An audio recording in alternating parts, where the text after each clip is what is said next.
Parece que a Televisa ouviu o pedido da sociedade e dos críticos de TV. Os galãs das novelas mexicanas estão menos tóxicos. E quando a gente compara produtos recentes que temos visto no SBT e nos streamings com as incontáveis reprises de novelas de 10, 15 anos atrás, mas ainda fica nítido. Os tempos mudaram. E ao menos na ficção, a definição de boy lixo finalmente parece restrita apenas aos vilões da novela, e não mais aos heróis. Acompanhe o Almanaque Latino de hoje.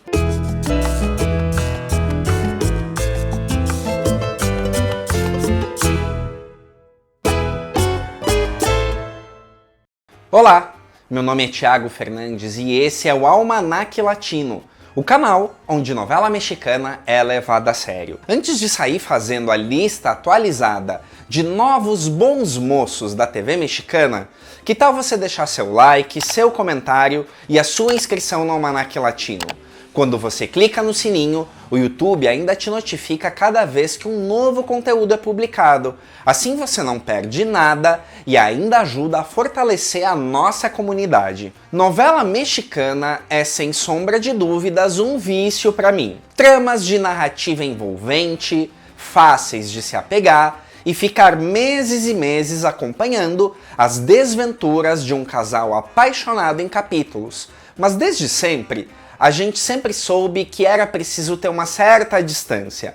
Certos mocinhos de novelas, embora vendidos como heróis, galãs, não passavam de autênticos boys lixo. O paradoxo absurdo é que essas mesmas narrativas tentavam vender esses homens de comportamento pra lá de duvidoso como ideais a serem seguidos, ou o projeto de felicidade da mocinha da história.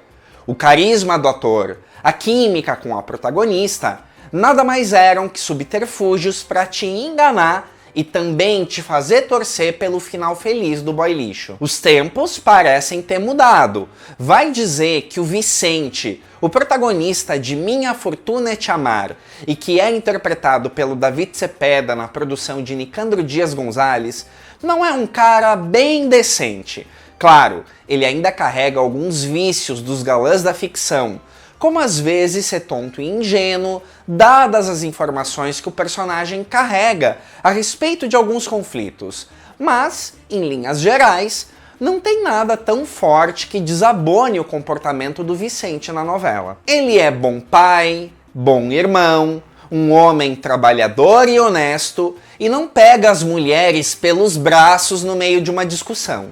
O que parece pouco, mas a gente agradece muito como telespectador. Sim, aquela história de agarrar a mocinha à força para um beijo que no fundo ela quer, parece ter morrido um pouco.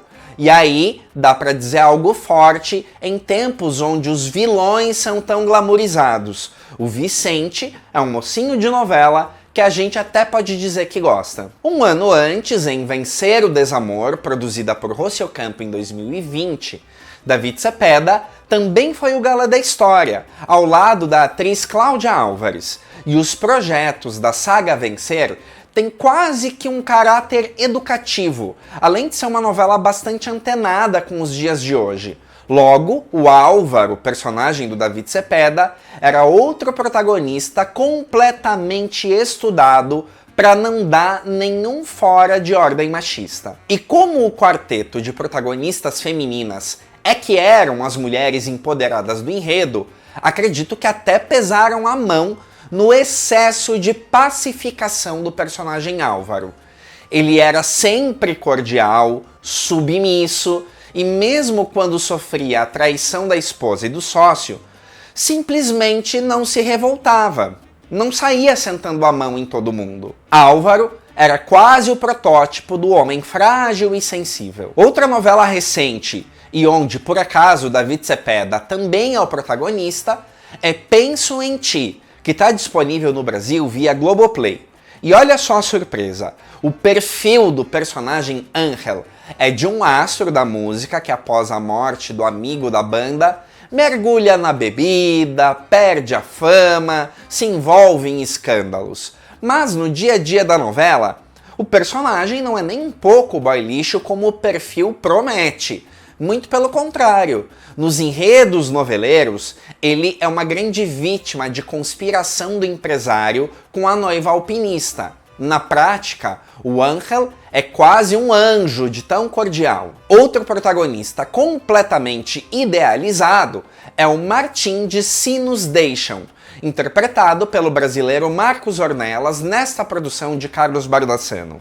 A impressão que eu tinha é que os roteiristas estavam tão preocupados que o Martim fosse o homem perfeito que revisavam os roteiros da novela 2, 3 vezes, procurando qualquer resquício de masculinidade tóxica, a fim de remover do texto da novela. Busque, mas busque à vontade. Você não vai achar nenhuma fala ou ação controversa no protagonista da história. E aqui é até meio claro, ele precisava ser o contraponto do marido da protagonista, que era um homem totalmente machista, ególatra, controlador e que via a esposa como uma mera dona de casa e que tinha obrigação de perdoar a infidelidade dele. Afinal, homem é assim mesmo. Aí surge o Martim, que era mais novo que a protagonista e passa a empoderar essa mulher. Ele tem interesse nos interesses dela, enxerga ela como pessoa. Daí aquilo que eu disse, já pensou se o Martim também fica tóxico? Mas não aconteceu. Esse eu quase que diria que foi o galã mais príncipe encantado que a Televisa já teve. É até curioso que muitos telespectadores classificaram Se Nos Deixam como uma novela mais realista em relação aos demais folhetins mexicanos. E a verdade é que, convenhamos, praticamente não existe um homem hétero como o Martim se apresenta. E aí também cabe um ponto. O público, com toda razão, tem repudiado cada vez mais os homens tóxicos como os galãs das telenovelas. Mas a verdade é que eles ainda existem e resistem aos montes na vida real. Acho que as novelas mexicanas mais recentes têm tentado tirar da boca dos galãs os piores diálogos possíveis a respeito das condutas das mulheres, coisa que acontecia aos montes nas novelas da Délia Fiadio, por exemplo. O que não quer dizer que não sigam acontecendo situações folhetinescas que seriam bem escrotas na vida real. Em Te Dou a Vida, novela que foi protagonizada por José Ron e Eva Cedenho, tem uma situação que demonstra um pouco que a boa intenção dos roteiristas às vezes colide com o andamento que uma telenovela precisa apresentar. Ou seja, por mais que a gente queira galãs de mais valor, a necessidade folhetinesca daquela novela às vezes leva o protagonista a seguir meio babaca. Em Te Dou a Vida, o Pedro era um mecânico muito bom e íntegro, que se pegava apaixonado por uma mulher casada que inesperadamente aparecia na vida dele, trazendo inclusive o filho biológico dele. Embora com a Helena, que era a protagonista da novela, ele se comportou do começo ao fim da novela como o mais gentleman dos gentlemans, não dá pra negar que ele foi bem tóxico abandonando a namorada no altar no primeiro mês da novela.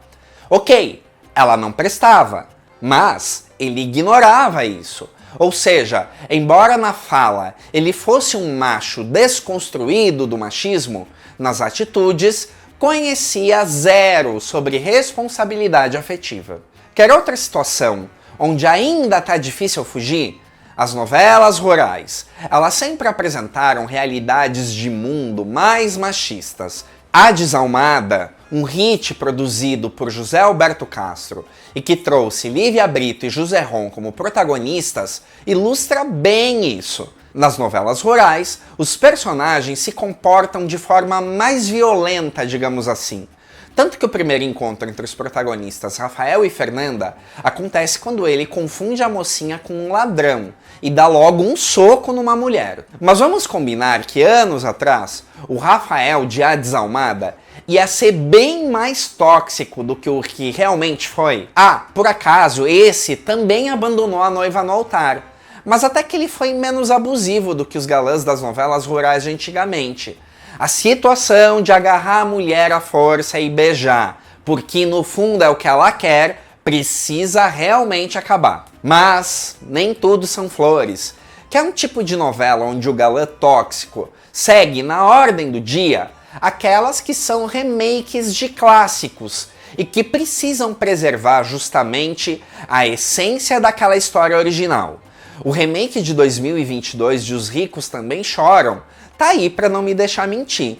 Nessa adaptação, produzida por Carlos Bardassano e protagonizada por Cláudia Martin e Sebastián Rulli, o galã era o belo babaca de sempre. Mas, pro galã Luiz Alberto não ser tão rejeitado, puseram um trauma mais profundo. Ele sofria porque, por anos, o pai o culpava pela morte do irmão num acidente num navio. Ou seja, ele não era vagabundo ou alcoólatra só por farra, como nas outras versões. Outro momento importante do enredo é quando o galã desconfia da fidelidade da mocinha e isso causa um surto nela.